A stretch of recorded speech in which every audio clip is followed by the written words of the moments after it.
Imagine being told straight to your face that you're disposable, that your work, your loyalty, your late nights mean nothing because you're just a contractor. Now imagine sitting across from the manager who said it with that smug little smile, and watching the sharpest guy on your team stand up, grab his laptop, and walk out, leaving the company in shambles. That's exactly what happened, and trust me, karma never hit harder. If you've ever been treated like you don't matter, like your effort is invisible, or your work is disposable, then buckle up, hit that like button and subscribe, because this is one of the most delicious revenge stories you'll ever hear. I was working on this engineering contract that looked good on paper but felt like quicksand beneath my feet. 10 of us contractors, one full-time manager babysitting us like we were tools in his shed, the kind he could pick up and throw away whenever he wanted. Most of us had been told the same line at hiring: this contract is expected to run 12 months, but it could end earlier or extend longer. Sounded harmless enough until one ordinary afternoon the mask slipped. 3 of our contractors were suddenly let go. No warning, no handshake, no closure. At 4 o'clock they were told, today is your last day, and just like that they were gone. Their desks still warm, coffee still half full. The worst part, they had me deliver the message, me, another contractor standing in the same shoes, disposable, but somehow chosen to do the dirty work. My hands trembled as I told those guys they were done. One of them looked at me with disbelief, another with quiet rage, and the third just nodded and packed his things in silence. That night guilt gnawed at me, so I went to our sponsor and asked why no notice, why not even a day of dignity. He smiled like it was the cleverest thing in the world and said, that's the beauty of contractors, we can cut them loose at a moment's notice whenever we want.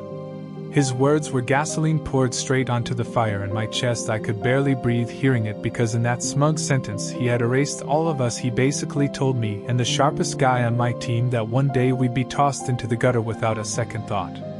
That sharp guy, let's call him Marcus, he was brilliant, the kind of engineer who could solve problems in his head before anyone else even understood the question. He kept quiet, but I saw the storm behind his eyes, the tightening jaw, the flicker of resolve. Over the next few weeks Marcus worked like normal, no complaints, no hints, but he was plotting behind the scenes, interviewing quietly, securing another job, one where his talent would be respected and not tossed like yesterday's trash. And when he finally told me, I felt both relief and fear. Relief that someone was escaping this nightmare, fear because I knew his exit would shake the company to its core. The last day came without warning. 5 o'clock, the office buzzing, keyboards clicking, the usual hum. Marcus stood up calmly, unplugged his laptop, pulled the docking station, tucked the mouse neatly on top, and walked straight to the sponsor's desk. I froze, my heart hammering. He set it all down, and with a smile that cut like glass he said, hey, thanks for everything, this is my last day. The sponsor blinked, stunned. Wait, what, you're leaving? Marcus nodded, yes thanks, and turned, walking out without looking back. At that same moment an email hit every inbox. Subject line, last day, simple, blunt, final, no transition, no training, no explanations for the half-finished systems. Only Marcus understood. He vanished into the evening like smoke, leaving chaos in his wake. Phones rang, unanswered questions piled up, projects stalled. Within hours the smug sponsor who loved his power over contractors was begging for clarity, but Marcus never picked up his calls. He was gone, building his future while they were drowning in the ruins he left behind. It took them a month, a full agonizing month, to untangle the mess, to rebuild the work Marcus carried in his head. The company bled time, money, and reputation, all because one man thought loyalty didn't matter. And the irony, the sharpest twist of the knife was this: if that sponsor hadn't bragged about firing people without notice, Marcus would have given 2 weeks. He would have trained us, walked us through every step, and left gracefully. Instead, his cruelty wrote his own punishment, and Marcus delivered it with surgical precision.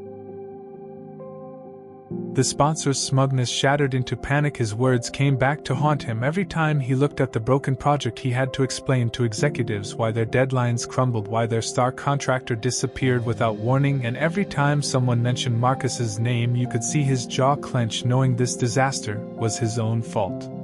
That day I learned something sharp: revenge doesn't always need shouting or burning bridges. Sometimes it's as simple as a quiet smile, a polite goodbye, and letting karma do the heavy lifting. If this story gave you chills, smash that like button, share it with a friend who's ever been treated like they don't matter, and tell me in the comments what's the coldest revenge you've ever witnessed. And of course, don't forget to subscribe for more stories like this one.